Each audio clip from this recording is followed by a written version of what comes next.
Hello વિદ્યાર્થી મિત્રો, કેમ છો દરેક જણ? મજા? ઓકે, હવે ચેપ્ટર નંબર 9 ની અંદર છેલ્લે આપણે સ્વાધ્યાય 9ની વાત કરેલી, મિસેલેનિયસ એક્સરસાઇઝ 9. એની અંદર 1 થી 10 દાખલાઓની આપણે ચર્ચા કરેલી. એની અંદર બધા જ પ્રકારના દાખલાઓ મિક્સ છે, બધી જ રીતો મિક્સ છે. હવે એની આગળની વાત આપણે કરીએ અને લગભગ આજે આપણે ચેપ્ટરને પૂર્ણ કરવાનો પ્રયત્ન કરીએ. તો આપણી જોડે આગળનો દાખલો છે 11મો દાખલો. થોડીક અલગ વાત છે 11મા દાખલાની અંદર. આ રીતે રકમ છે, દરેક વિદ્યાર્થીએ પોતાની ચોપડીની અંદર રકમને બરાબર ધ્યાનથી વાંચી લેવી. બરાબર. જ્યારે x = 0 હોય ત્યારે y બરાબર -1 માટે વિકલ સમીકરણ, તમને રકમની અંદર વિકલ સમીકરણ આ રીતનું આપેલું છે: x - y બીજા કૌંસમાં dx + dy = dx - dy નો વિશિષ્ટ ઉકેલ શોધો. આ વિકલ સમીકરણનો વિશિષ્ટ ઉકેલ શોધવાનો છે. હવે તમને થાય કે આવું તો કેવું વિકલ સમીકરણ? એકદમ અલગ જ દાખલો છે. અત્યાર સુધી આપણે આવા પ્રકારના દાખલાઓની કોઈ પણ ચર્ચા તમારી જોડે કરવામાં આવેલી નથી. તો જો આને આપણે આ રીતે ઉકેલી શકાય: dx + dy, આને આપણે એમને એમ મૂકી દઈએ, આ પદ છેદમાં લઈ જઈશું. તો આ રીતે dx - dy છેદમાં x - y. હવે આવી કેવી ગોઠવણી? તો આ ગોઠવણી કરવાથી આપણને આ રીતે ફાયદો થશે: d કૌંસમાં x + y, એ જ રીતે અહીંયા d કૌંસમાં x - y upon x - y. હવે આનું અર્થઘટન તમારે એ રીતે કરવાનું છે કે જેમ કે આપણે ચલ એક્સની સાપેક્ષે વિકલન કરતા હોઈએ છીએ, ચલ એક્સની સાપેક્ષે સંકલન કરતા હોઈએ છીએ, કે ચલ વાય હોય કે ચલ ટી હોય, કોઈ પણ વેરિયેબલ આવતો હોય તો એની રિસ્પેક્ટની અંદર આપણે એનું ઇન્ટિગ્રેશન કરતા હોઈએ છીએ, ડેરિવેટિવ કરતા હોઈએ છીએ. એ જ રીતે અહીંયા તમારે એક્સ પ્લસ વાય એક આખો ચલ છે તેવું વિચારવાનું છે.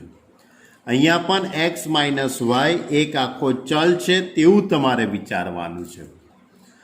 આ રીતે કરવાથી ગણતરી ઘણી સહેલી પડશે અને વિકલ સમીકરણ તેના વિયોજનીય ચલમાં રૂપાંતર થઈ જશે. બરાબર. હવે તમે આની બંને બાજુ સંકલન કરી કાઢો.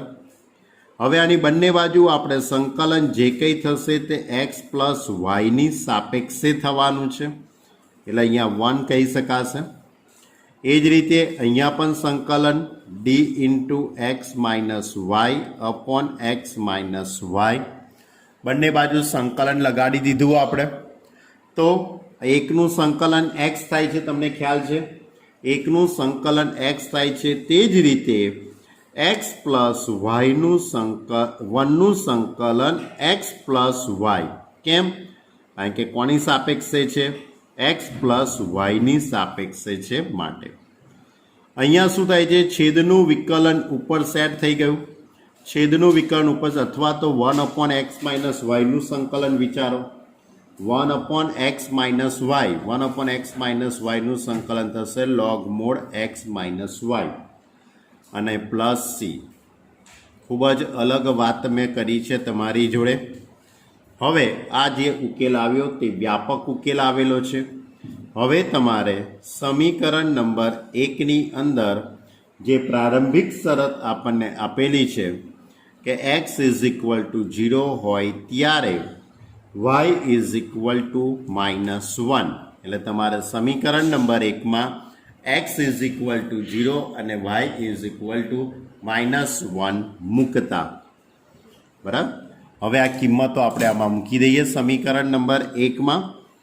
તો આ રીતે પદ આખું આવી જશે: xની જગ્યાએ 0 પ્લસ yની જગ્યાએ -1 = log 0 + 1 થઈ જશે પ્લસ c. એટલે અહીંયા -1 = log 1 પ્લસ સી. log 1ની કિંમત તો 0 થાય છે, તમને બધાને ખ્યાલ છે, માટે સી ઇઝ ઇક્વલ ટુ -1. આ સ્ક્વેર અચર આવી ગયો. હવે આ સીની કિંમત તમે સમીકરણ નંબર 1માં ગોઠવી દઈએ. તો સમીકરણ નંબર 1માં સી ઇઝ ઇક્વલ ટુ -1 મૂકતા, બરાબર. તો એની ઉપરથી આપણે -1 અહીંયા મૂકી દઈએ તો x plus Y is equal to log mod x minus Y -1. આ -1 આ બાજુ આવશે તો x plus Y plus 1 is equal to log mod x -1. જે આપેલ વિકલ સમીકરણનો વિશિષ્ટ ઉકેલ છે. જે આપેલ વિકલ સમીકરણનો વિશિષ્ટ ઉકેલ છે. ક્લિયર? તમને ખ્યાલ આવ્યો દાખલામાં? કઈ હતી નવી વાત? આખા દાખલામાં નવી વાત શું હતી? વેરિયેબલ x પ્લસ વાય અને વેરિયેબલ x માઇનસ વાય, આ બે ચલ છે, બરાબર છે. જે રીતે આપણે એકનું સંકલન આપણે x થતું હોય, કેમ? કારણ કે આપણે xની સાપેક્ષે સંકલન કરીએ છીએ. એવી રીતે x પ્લસ વાયની સાપેક્ષે એકનું સંકલન x પ્લસ વાય થવાનું. એ જ રીતે x માઇનસ વાયની સાપેક્ષે 1/x માઇનસ વાયનું સંકલન log મોડ x થશે. બસ આ સૌથી આઈએમપી વાત છે. ચલો ત્યારે બાળકો, હવે આપણે 12મો દાખલો લઈએ. આપણો 12મો દાખલો બહુ સહેલો દાખલો છે, પણ એની રકમનું સેટિંગ તમારે કરવું પડશે. વિકલ સમીકરણ આ રીતે છે, e−2√x upon √x minus y/√x ઇન્ટુમાં dx અપોન dy અપોન ઇન્ટુમાં dx upon dy is equal to 1. હવે આ dx અપોન dy ને આપણે સામે લઈ જઈએ તો dy by dx is equal to e−2√x upon √x minus y/√x થઈ જશે.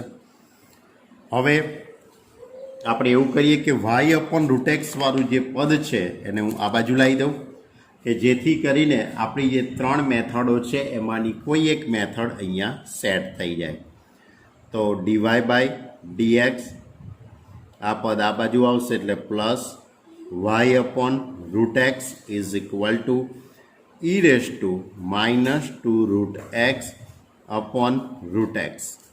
ક્લિયર? હવે આની સરખામણી તમારે કોની જોડે કરીશું? આ સુરેખ વિકલ સમીકરણ થઈ ગયું કહેવાય. એટલે સુરેખ વિકલ સમીકરણ સાથે એની સરખામણી કરી દઈએ તો dy by dx plus p of x into Y is equal to qx સાથે સરખાવતા આ સમીકરણ જોડે એની સરખામણી કરી દઈએ. ક્લિયર? તો સરખામણી કરીએ તો વાયનો સહગુણક p ઓફ x એટલે p of x is equal two 1/√x. હવે નિયમ પ્રમાણે સંકલ્યકારક અવયવ આપણે શોધી કાઢીશું. ચલો સંકલ્યકારક અવયવ આપણે શોધી કાઢીએ. if is equal two e⁻∫ px dx. આ સૂત્રની અંદર હવે હું કિંમત મૂકી દઉં. e⁻1/√x dx e⁻∫x⁻−1/2 થઈ જશે. અહીંયા x⁻⁻1/2 એટલે x⁻n ની રીતે આનું સંકલન કરવાનું. x⁻n ની રીતે આપણે સંકલન એટલે ઘાતાંકની અંદર 1 ઉમેરી દઈએ. જે ઘાતાંક આવશે તે છેદમાં, એટલે આપણે આ રીતે લખી શકીએ e⁻x⁻1/2/1/2 તો e⁻√x એટલે સંકલ્યકારક અવયવ કયો આવ્યો? e⁻√x. હવે આખા સમીકરણને તમારે e⁻√x વડે ગુણાકાર કરી દઈએ. આ રહ્યું આપણું આખું સમીકરણ. આ સમીકરણને તમારે શેના વડે ગુણાકાર કરવાનો? e⁻² વડે. તો આ રીતે લખાશે e⁻² into dy/dx plus e⁻² into y upon √x is equal to e⁻² upon √x into e⁻². હવે અહીંયા ગુણાકારના નિયમ પ્રમાણે e⁻² અચર, yનું વિકલન, y અચર, e⁻² નું વિકલન, e⁻²x અને 2√x નું તમે વિકલન ફરીથી કરશો તો શું આવશે? 2 અચર એટલે સંકલનની બહાર 1/√x થઈ જશે અને પેલા 2 તો ઉડી જવાના, એટલે તમારી જોડે ખાલી e⁻²x જ બાકી રહેવાનું. ક્લિયર? અને અહીંયા ની કેટલી ઘાત થઈ જશે? 0 ઘાત. તો હવે શું થઈ જશે? d/dx y into e⁻²x is equal two e⁻0 એટલે 1/√x. હવે સમીકરણની બંને બાજુ એક્સની સાપેક્ષે સંકલન કરી દઈએ. બરાબર? તો આ રીતનું આખું પદ સેટ થઈ જશે. એક્સની સાપેક્ષે સંકલન કરી દઈએ. તો બંને બાજુ સંકલન કરી દઈએ એટલે આ રીતનું આખું પદ આવી જશે તમારી જોડે. y into e⁻² is equal to integration 1/√x dx. હવે y ઇન્ટુ e⁻² એમના એમ. હવે અહીંયા 1/√x એટલે એક્સની -1/2 ઘાત થઈ જશે. તો અહીંયા x⁻n ની રીતે આનું સંકલન કરી દઈશું. તો y into e⁻² is equal two x⁻−1/2 plus 1 એટલે 1/2 પ્લસ c. તો એની ઉપરથી y into e⁻² is equal two 2√x plus c. Okay, ખ્યાલ આવ્યો વિદ્યાર્થી મિત્રો? હવે અહીંયા રકમની અંદર તમને કોઈ પણ પ્રકારની પ્રારંભિક શરત આપેલી નથી, એટલે એવું કહી શકાય કે જે આપેલ વિકલ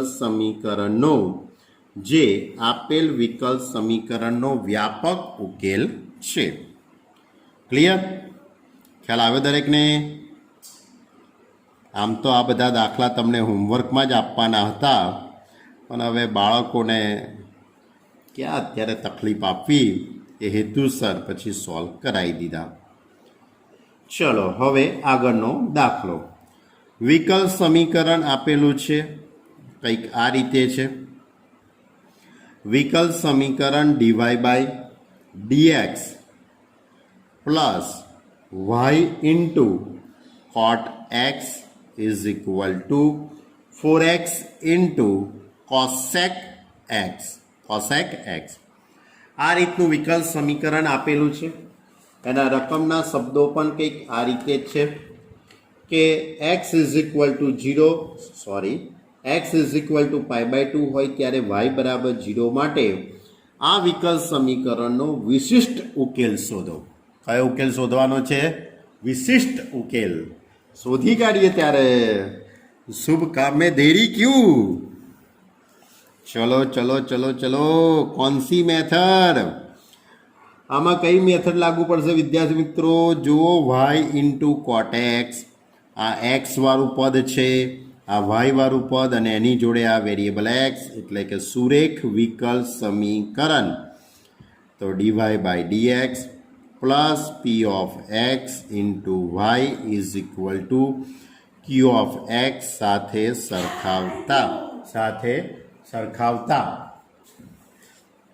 ઓકે, તો આની જોડે સરખામણી કરી દઈએ તો yનો સહગુણક p of x is equal two cot x. p of x is equal two cot x. હવે સંકલ્યકારક અવયવ શોધી કાઢીએ. IF is equal to e raised to integration px dx. तो is equal to e raised to integration cot x dx. કોટનું સંકલન શું થાય? યાદ કરો, log mod sin. log mod sin, logનો આધાર અહીંયા કંઈ નથી એટલે ઈ કહેવાશે અને આ પણ ઈ છે, બંને સરખા છે એટલે લોગવાળું પદ દૂર થઈ જશે એટલે કે sin x. તો હવે આખા સમીકરણને હું sin x વડે શું કરી કાઢું? ગુણાકાર. તો આપણે આખા પદનો sin x વડે ગુણાકાર કરી દઈએ તો આખું સમીકરણ આ સ્વરૂપમાં ગોઠવાઈ જશે. આવી ગયું આ રકમ, એને આપણે sin x વડે આપણે ગુણાકાર કરી દઈએ તો કંઈક આ રીતે તમારું સેટિંગ પડી જશે. તો sin x into dy by dx plus y into cot x, y into cot x into sin x is equal to 4x into cosec x into sin x. આખા પદને મેં સાઇન વડે ગુણાકાર કરી દીધો. હવે કોટ એટલે કોસ અપોન સાઇન થઈ જશે એટલે એમાંથી સાઇન ઉડી જવાના. તો આ રીતે લખી શકાશે sin x into sin x into dy by dx plus y into cos x is equal to 4x. કેમ? કારણ કે અહીંયા પણ cosec એટલે 1/sin, sin ઉડી જવાના એટલે કે ખાલી શું બાકી રહેશે? માત્ર 4x. જોઈ લો હવે વિકલનનો ગુણાકારનો નિયમ બની ગયો.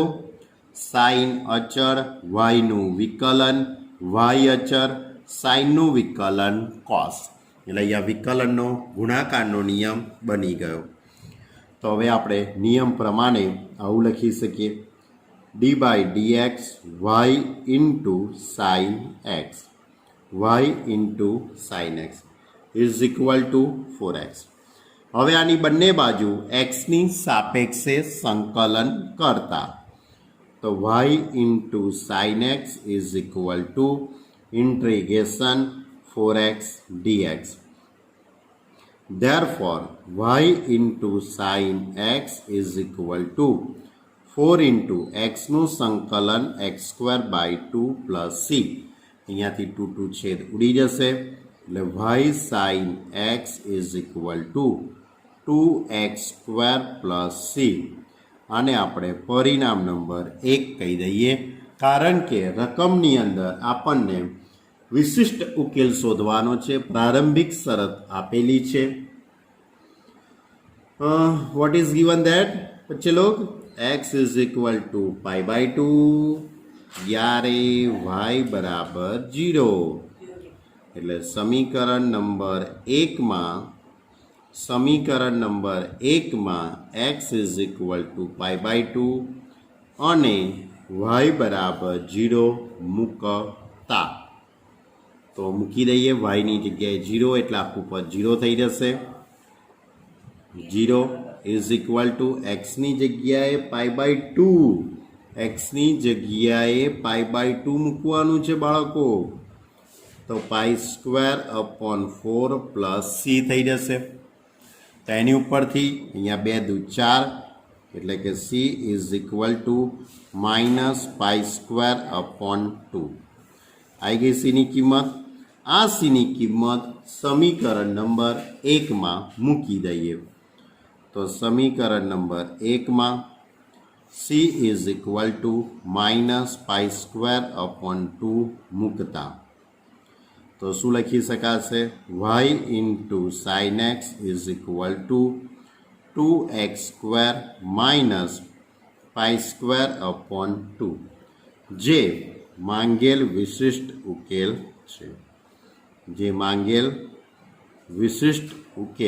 છે.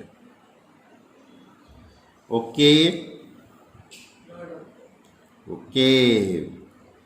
ચલો હવે 14મો દાખલો લઈએ બાળકો. Question number 14. એના કંઈક રકમ આ રીતે છે. જ્યારે x બરાબર 0 હોય ત્યારે y બરાબર 0 માટે વિકલ સમીકરણ, એના માટે વિકલ સમીકરણ આ રીતે આપ્યું છે, x plus 1 into DY by dx is equal to 2 into E raise to minus Y minus 1. આનો વિશિષ્ટ ઉકેલ શોધો. તો આ તો બહુ સહેલો દાખલો છે ભાઈ, કારણ કે ડીવાયની જોડે વાયવાળા પદો અને ડીએક્સની જોડે એક્સવાળા પદો ખૂબ જ સરળતાથી સેટ થઈ જાય છે. બરાબર, જોઈ લો તમે ધ્યાનથી. તો આ પદને આની નીચે મૂકી દઉં તો આ રીતે લખી શકાય, DY upon 2 into E raise to minus Y minus 1 is equal to DX upon X. બોલો કેવો સહેલો દાખલો થઈ ગયો ને બાળકો. હવે એવું કરી કાઢો, બંને બાજુ સંકલન કરી દઈએ, પણ એની જોડે જોડે એક આપણે સેટિંગ કરી લઈએ. તમારી જોડે એક સેટિંગ આવું પણ તમારી જોડે કરી લઈએ બાળકો, કે 2 upon E raise to Y 2 upon E raise to Y minus 1 DY is equal to integration 1 upon x plus 1 DX. હવે આ ઈ રેસ ટુ વાયનો આપણે લસા લઈએ.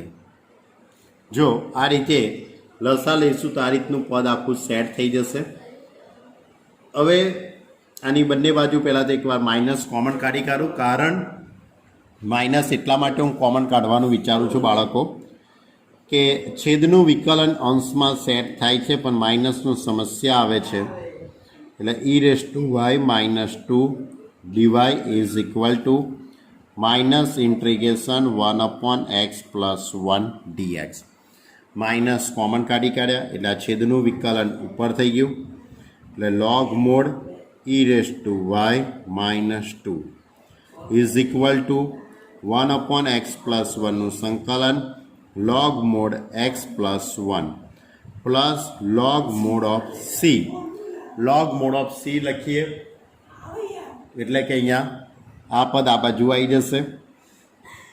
તો log mod e raise to Y minus 2 plus log mod x plus 1 is equal to log mod of C. લોગના નિયમ પ્રમાણે વચ્ચે પ્લસ હોય એટલે ઘાતાંકોનો ગુણાકાર કરી દઈશું. તો આ રીતનું પદ આખું સેટ થઈ જશે, E raise to Y minus 2 into X plus 1 is equal to C. બરાબર, જે વ્યાપક ઉકેલ છે. જે આપેલ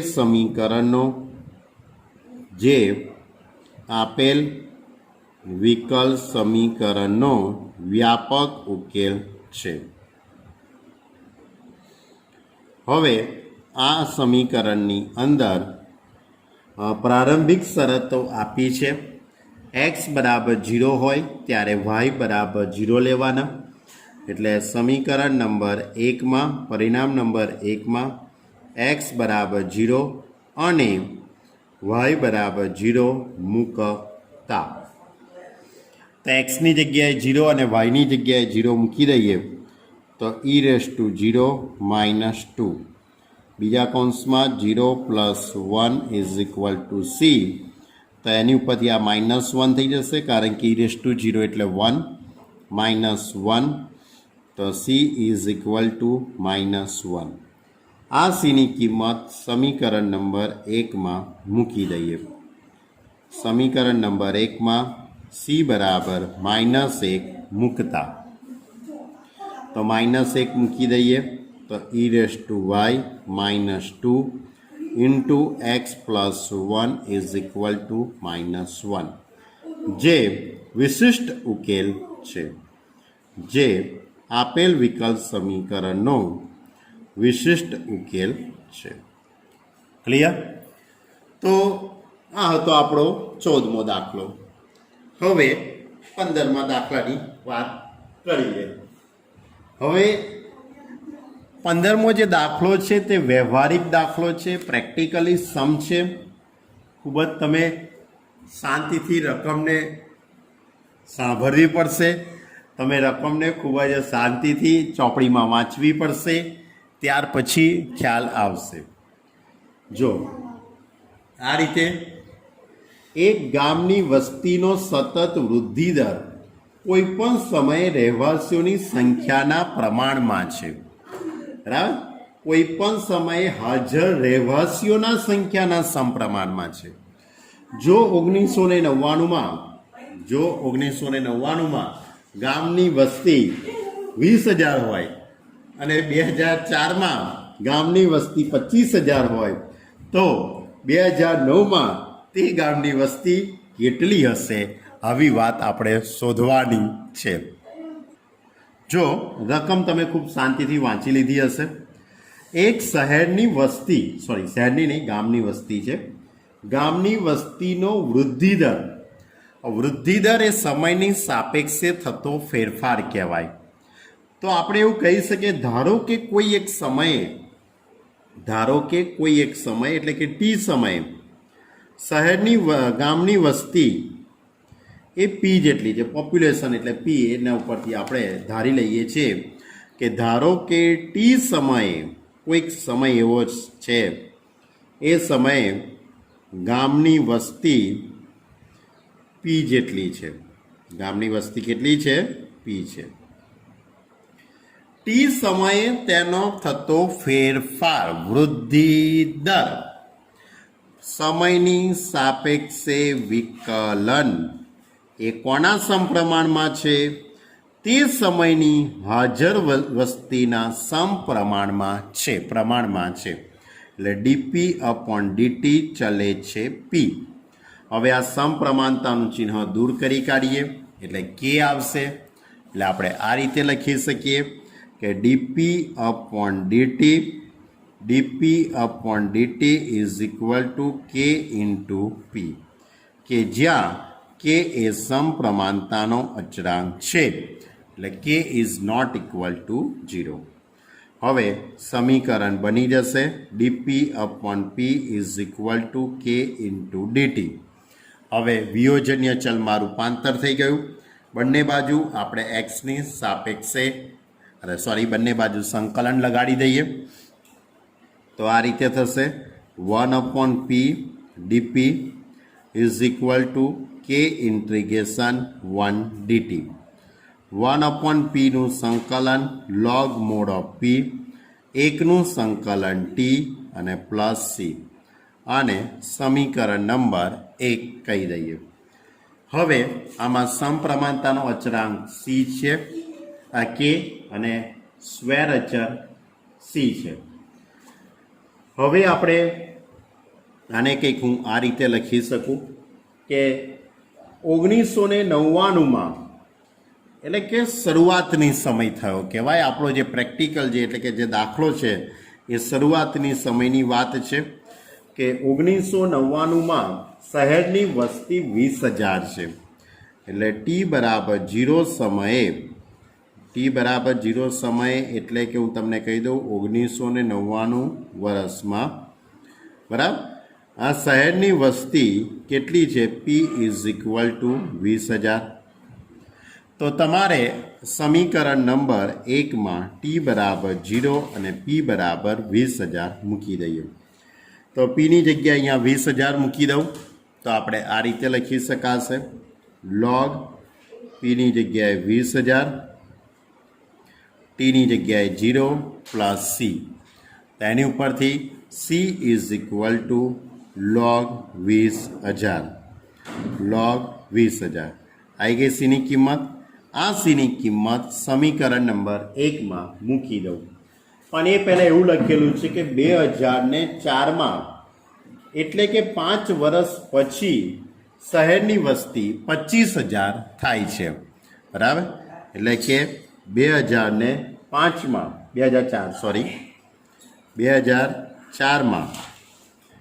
બરાબર શહેરની વસ્તી કેટલી થાય છે? 25,000 થાય છે. શહેરની વસ્તી 25,000 થાય છે.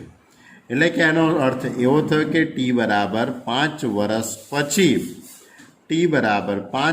પછી એ પોપ્યુલેશન કેટલું થઈ ગયું? 25,000નું થઈ ગયું. હવે આ બધી જ કિંમતો આપણે પાછી સમીકરણ નંબર 1માં ગોઠવી દઈએ.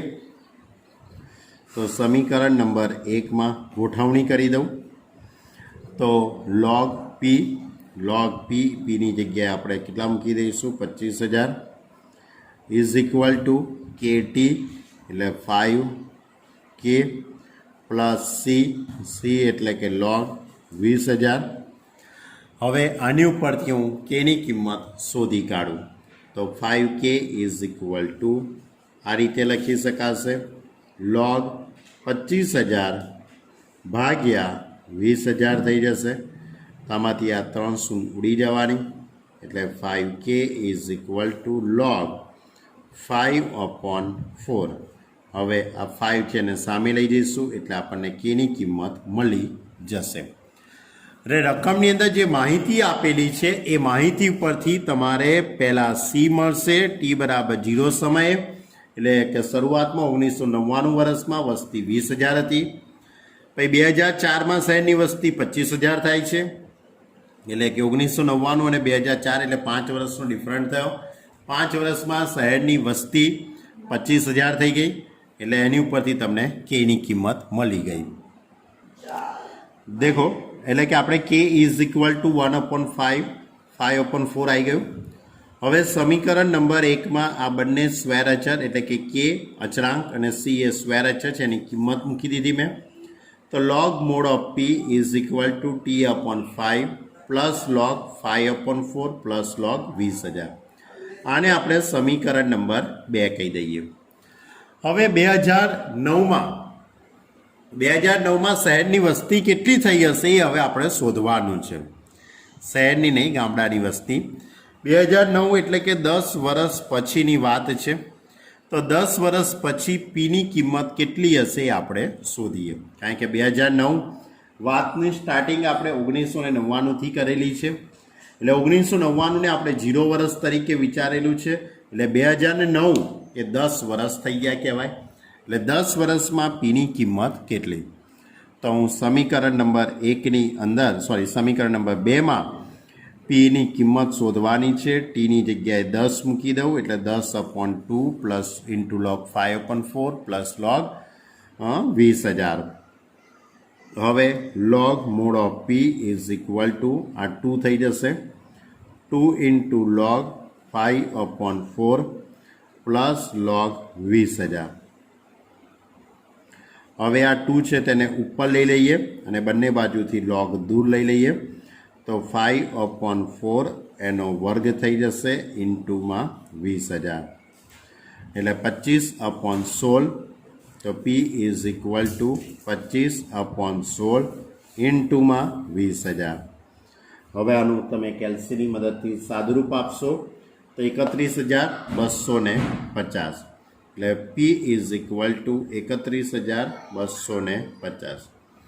એટલે કે 2009માં શહેરની વસ્તી 2009માં આમ 2009માં ગામની વસ્તી કેટલી થઈ ગઈ હશે? 31,250 હશે એવું આપણે શોધી કાઢ્યું. એટલે આ રીતનો એક પ્રેક્ટિકલી સમ હતો કે 1999થી તે 2009 સુધીની વાત હતી. એમાં શહેરની વસ્તીમાં થતો ફેરફાર એની પર આધારિત દાખલો હતો. ચલો હવે એની આગળ જઈએ. હવે અહીંયા આપણું આ સ્વાધ્યાયની અંદર છેલ્લે 3 MCQ બાકી રહ્યા એની વાત કરી લઈએ તમારી જોડે. તો MCQ કંઈક આ રીતે છે. 16મો MCQ, વિકલ સમીકરણ આપેલું છે એનો વ્યાપક ઉકેલ કયો થાય તે શોધો. વિકલ સમીકરણ આ રીતે છે. વિકલ સમીકરણ આ રીતે છે. y into dx minus x into dy upon y is equal to 0. આનો વ્યાપક ઉકેલ તમારે શોધવાનો છે. આનો વ્યાપક ઉકેલ તમારે શોધવાનો છે. તો Y DX minus X DY, તો સિમ્પલ લોજિક છે કે વાય તો સામે જતા રહેશે એટલે 0 થઈ જવાનું. એટલે Y DX minus x into DY is equal to 0. હવે આ પદ આ રીતે થઈ જશે, y into DX is equal to x into DY. હવે ડીએક્સની જોડે એક્સવાળા પદો ગોઠવીએ તો DX upon X is equal to DY upon Y. હવે આની બંને બાજુ સંકલન કરી દઉં. આની બંને બાજુ સંકલન કરી દઈએ તો 1 અપોન એક્સ એટલે log mod of x, 1 upon y એટલે log mod of y plus log mod of C. તો એની ઉપરથી તમારો જે જવાબ છે એ આ રીતે આવી જશે, X is equal to C into Y. પણ પાછળ જે વિકલ્પો આપ્યા છે એ પ્રમાણે સેટિંગ કરવા માટે એને વાયને કરતા બનાવ્યો છે એટલે મારે અહીંયા સી ડેશ કરી દઉં. અહીંયા સી ડેશ કરી દઉં. પાછળનો જવાબ સેટ કરવા માટે y is equal to 1 upon C dash into x, તો y is equal to C into x, કે જ્યાં 1 upon C dash is equal to C લેતા. એટલે આ તો આપણો 16મો MCQ. પછી 17મો MCQ છે. 17મા MCQની અંદર તમને આ રીતે આપેલું છે કે એક સુરેખ વિકલ સમીકરણ છે આખું, dy by dx plus P1x is equal to Q1 પ્રકારના વિકલ સમીકરણનો ઉકેલ કયો થાય? તો dx upon dy plus P1 into x is equal to Q1. હવે અહીંયા આ P1 એ ચલ વાયનું વિધેય કહેવાશે, Q1 એ પણ ચલ વાયનું વિધેય કહેવાશે. એટલે તમારે આખું જે પદ છે એ IF સંકલ્યકારક અવયવ, તો IF is equal to e raise to integration P1 dy. તો P1 ડીવાય એટલે કે એકનું સંકલન વાય થઈ જવાનું છે. એટલે એની ઉપરથી e raise to integration P1 dy આપણે એને એમને એમ લખવું હોય તો પણ લખી શકાય, અથવા તો આનું આપણને કંઈ ખબર છે નહીં આમે. હવે આખા સમીકરણની બંને બાજુ હું ગુણાકાર કરી દઉં. સમીકરણની બંને બાજુ P1 વાય એટલે આખા પદ IF વડે ગુણાકાર, e raise to integration P1 dy into dx upon dy plus P1 into E raise to integration P1 dy into x is equal to e raise to integration P1 dy into Q1. હવે આ ગુણાકારનો નિયમ થઈ જશે આખો, કોની સાપેક્ષે? વાયની સાપેક્ષે વાળો. એટલે કે d by dx x into dx upon dy આવશે, e raise to integration P1 dy is equal to Q into E raise to integration P1 dy. હવે આની બંને બાજુ આપણે સંકલન કરી દઈએ તો x into E raise to integration P1 dy is equal to integration Q into E raise to integration P1 dy dy plus C. એટલે વ્યાપક રીતે તમારે દાખલો ગણવાનો છે, બરાબર? તો તમારો કયો વિકલ્પ સેટ થાય છે આમાં? સી વિકલ્પ સેટ થશે. કયો વિકલ્પ સેટ થશે આમાં? સી વિકલ્પ સેટ થાય છે. આમાં પણ સી વિકલ્પ જ સેટ થાય છે. હજુ એક MCQ રહ્યો. જો 18મો MCQ, e raise to x into dy plus y into E raise to x plus 2x dx is equal to 0. આ વિકલ્પ સમીકરણનો તમારે ઉકેલ શોધવો છે. તો આ રીતે લખી શકાય, e raise to x into DY is equal to, આ પદ સામે જતું રહેશે એટલે y into E raise to x plus 2x into dx. હવે આપણે ડીવાય બાય ડીએક્સને કરતા બનાવી દઈએ. હા, એટલે આ પદ આ બાજુ લઈ દઈએ, આ પદ સામે લઈ જઈશું અને કઈ મેથડ આમાં સેટિંગ પડે છે એ આપણે જોઈ લઈએ. y into E raise to x 2x upon E raise to x. હવે છેદ અલગ અલગ આપી દઉં તો dy by dx is equal to minus Y minus 2x upon E raise to x. વાયવાળું પદ આપણે આ બાજુ લાવી દઈએ તો આ રીતે થઈ જશે. Dy by dx plus Y is equal to minus 2x into E raise to minus x. એટલે સુરેખ વિકલ સમીકરણની મેથડ સેટ થઈ ગઈ. હવે વાયનો સહગુણક 1 કહેવાશે, એટલે કે સંકલ્યકારક અવયવ I F is equal to e raise to integration 1 dx એટલે ઈ રેસ ટુ એક્સ. હવે આ સમીકરણની બંને બાજુએ આપણે ઈ રેસ ટુ એક્સ વડે ગુણાકાર કરી કાઢું તો આ રીતે આવશે. E raise to x into DY by dx plus y into E raise to x is equal to minus 2x e raise to minus x into E raise to x. હવે વિકલનનો ગુણાકારનો નિયમ બની ગયો એટલે d by dx y into E raise to x is equal to minus 2x. હવે આની બંને બાજુ સંકલન કરી દઈએ. આની બંને બાજુ સંકલન કરીએ તો y into E raise to x is equal to minus 2x x dx એટલે એક્સ સ્ક્વેર બાય 2 એટલે y into E raise to x minus x square plus c અને આ પદ આ બાજુ લઈ દઈશું તો y into E raise to x plus x square is equal to c. જે વ્યાપક ઉકેલ છે. જે વ્યાપક ઉકેલ છે.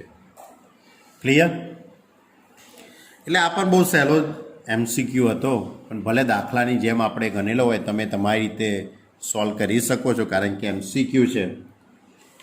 તો આ સાથે આપણું અહીંયા સ્વાધ્યાય 9 પૂર્ણ થયું. પ્રકીર્ણ સ્વાધ્યાય 9 પૂર્ણ થયું. હવે વાત કરીએ ઉદાહરણોની.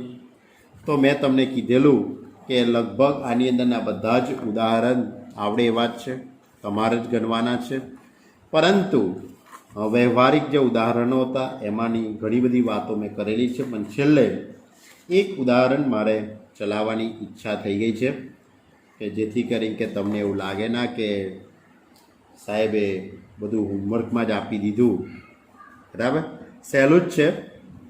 પ્રકીર્ણ ઉદાહરણોની અંદર 25મું ઉદાહરણ છે. આ રીતે છે એના શબ્દો. આ રીતે છે ઉદાહરણ નંબર 25 કે બંને અક્ષોને સ્પર્શતા બીજા ચરણમાં, રકમ જરાક તમે ચોપડીમાંથી જોઈ લેજો. ઉદાહરણ નંબર 25. બાકીના બધા ઉદાહરણ તમારે ગણવાના છે.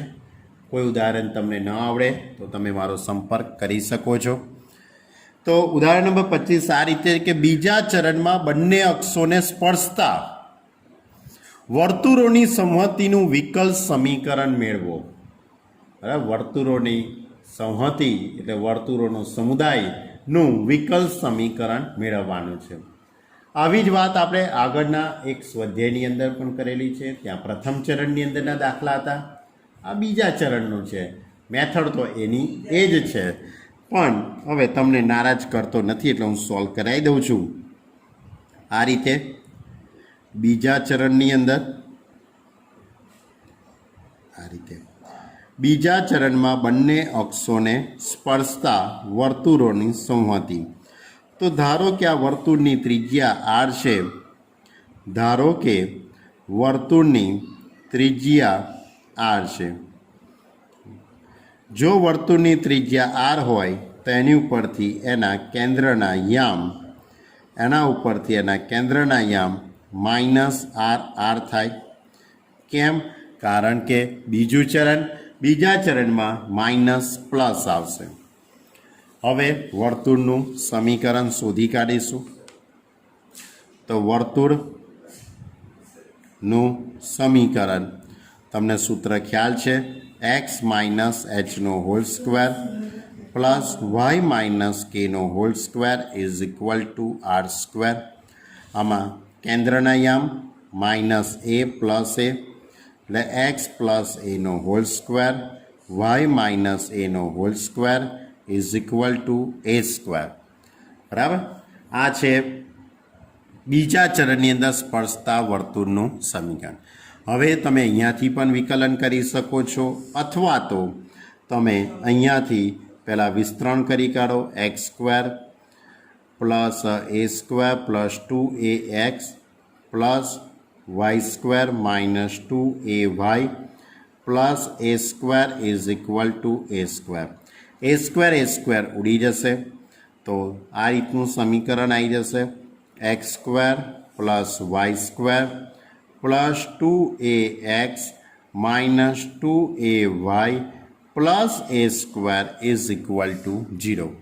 આની બંને બાજુ એક્સની સાપેક્ષે વિકલન કરી દઈએ અને એક જ વખત વિકલન થશે, કારણ કે એક જ સ્ક્વેર અચળ આપેલો છે, એટલા માટે એક જ વખત આપણે વિકલન કરીશું.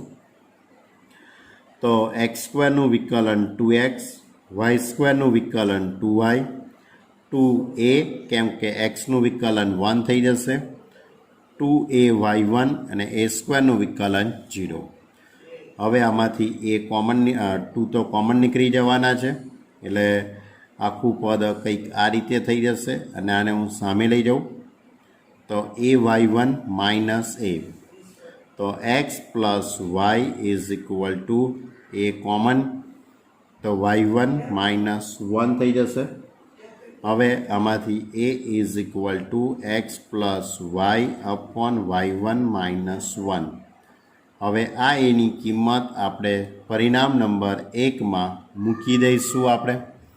તો સમીકરણ નંબર 1માં એ ઇઝ ઇક્વલ ટુ કિંમત મૂકી દઈએ તો એક્સ માઇનસ એ એટલે x plus y upon y1 minus 1 એનો whole square plus y minus x plus y upon y1 minus 1 એનો whole square is equal to a square. A square એટલે કે x plus y upon y1 minus 1 એનો whole square. હવે આનો લસા લઈ લઈશું આપણે. તો આ રીતનું પદ આવશે, x y1 minus x minus y એનો whole square upon y1 minus 1નો હોલ સ્ક્વેર પ્લસ એ જ રીતે અહીંયાથી લસા લઈએ તો y1 minus Y minus x minus y એનો હોલ સ્ક્વેર. ક્લિયર? છેદમાં y1 માઇનસ 1નો હોલ સ્ક્વેર. તો ઇઝ ઇક્વલ ટુ અહીંયા પણ એક્સ પ્લસ વાયનો હોલ સ્ક્વેર છેદમાં y1 માઇનસ 1નો હોલ સ્ક્વેર. તો y1 માઇનસ 1નો હોલ સ્ક્વેર તો ઉડી જશે બધામાંથી, તો આ રીતનું પદ આખું આવશે. જો અહીંયા જ્યારે આપણે વિકલન કર્યું ને વાય સ્ક્વેરનું વિકલન 2y, ત્યાં જોડે y1 લખવાનું રહી ગયેલું, એટલે આના લીધે થોડુંક સેટિંગ નહોતું થતું, એટલે આ મારાથી ભૂલ થઈ ગઈ. તમારાથી આવી ભૂલ ન થાય એ ધ્યાન રાખજો. એટલે x plus y1 is equal two 2ay1 એટલે 2 તો કોમન નીકળી ગયેલા. ટૂંકમાં એને કરતા બનાવો, સ્ક્વેર અચર એને કરતા બનાવો એટલે x plus y1 upon y1 minus 1. આ એની કિંમત તમારે સમીકરણ નંબર 1માં મૂકી દેવાની. તો અહીંયા y1 છે, અહીંયા પણ y1 છે અને અહીંયા પણ y1 છે. હવે તમે લસા લેશો એટલે એક્સ y1 માઇનસ એક્સ, પછી આ પદ આખું એમનું એમ, પછી આનો લસા લેશો એટલે y1 minus Y minus x minus y1. અહીંયા ઉપર નીચે બંનેનો વર્ગ કરી દઈશું, એક્સ ઉડી જશે, એક્સ y1 પ્લસ y1નો સ્ક્વેર, અહીંયાથી y1 ઉડી જશે, માઇનસ એક્સ માઇનસ વાય એનો વર્ગ કરીએ એટલે એક્સ પ્લસ વાયનો વર્ગ અને એક્સ પ્લસ વાય વનનો વર્ગ. હવે આ બંનેમાંથી y1 કોમન નીકળી જાય એટલે y1 સ્ક્વેર એક્સ પ્લસ વાયનો હોલ સ્ક્વેર એક્સ પ્લસ વાયનો હોલ બંનેમાંથી કોમન નીકળશે એક્સ પ્લસ વાયનો whole square into y1 square plus 1. આ જે માગેલ વિકલ સમીકરણ છે. ક્લિયર? એટલે રકમની અંદર જે શબ્દો હતા બીજા ચરણમાં બંને અક્ષોને સ્પર્શતા વર્તુળનું સમીકરણ. હવે એની પછીના તો ઉદાહરણ તમને આવડશે. 26મું ઉદાહરણ સુરેખ વિયોજનીય ચલની રીતનું છે, બહુ સહેલું છે. ઉદાહરણ નંબર 27 છે, એ પણ ઘણું સહેલું છે કારણ કે ઉદાહરણ નંબર 27 જેવો દાખલો આપણે આગળ ગણેલો છે. સમપરિમાણ વિકલ સમીકરણનો દાખલો છે. પછી ઉદાહરણ નંબર 28, ઉદાહરણ નંબર જે 28 છે એ ઘણું જ સારું ઉદાહરણ છે પણ ઘણું સહેલું ઉદાહરણ છે. સમપરિમાણ વિકલ સમીકરણનું છે, એ પણ આવડે એવું છે. જો કોઈ વિદ્યાર્થીને ન આવડે તે મને કહી શકો છો. તો આ સાથે આપણે અહીંયા ચેપ્ટર નંબર 9 ને પૂર્ણ કરીએ છીએ. બરાબર? આ સાથે આપણો અહીંયા ચેપ્ટર નંબર 9 પૂર્ણ થાય છે. ચેપ્ટર નંબર 9ની અંદર કોઈ પણ વિદ્યાર્થીને કોઈ પણ પ્રકારનો ડાઉટ હોય તે મને કહી શકે છે. મારો સંપર્ક હું એને સોલ્વ કરીશ. ઓકે સ્ટુડન્ટ, હવે આવતી વખતે આપણે નવું ચેપ્ટર સ્ટાર્ટ કરીશું. ઓકે, તો આપણે અહીંયા 2 થી તે 9 ચેપ્ટર નંબર 2, 3, 4, 5, 6, 7, 8, 9 કેટલા ચેપ્ટર પતાયા? 6, 7, 8 ચેપ્ટર આપણે પૂર્ણ કર્યા. ઓકે ઓકે સ્ટુડન્ટ, સરસ મજાની તૈયારી કરજો. બહુ જ પ્રેક્ટિસ કરજો. બરાબર? તો વાંધો નહીં આવે. બાકી જો તમે એવું વિચારશો કે આવડી જ જાય એવું છે, આ તો ઘણું સહેલું છે, આ તો પછી કરીશું તો ચાલશે, તો સમજી લેજો કે આ ચેપ્ટર ક્યારે ચાલુ થયું ને ક્યારે પૂરું થયું કંઈ ખબર નહીં પડી હોય. બરાબર? એટલે દરેક વિદ્યાર્થી ખૂબ જ શાંતિથી દરેક સ્વાધ્યાયનો સરસ મજાનું વર્ક કરે. દરેક ઓકે સ્ટુડન્ટ, એટલે સરસ મજાની તૈયારી કરજો. ચેપ્ટર નંબર 9ને આપણે પૂર્ણ કર્યું. 2 થી 9 સુધીના ચેપ્ટરની સરસ મજાની પ્રેક્ટિસ કરજો. Okay student, by.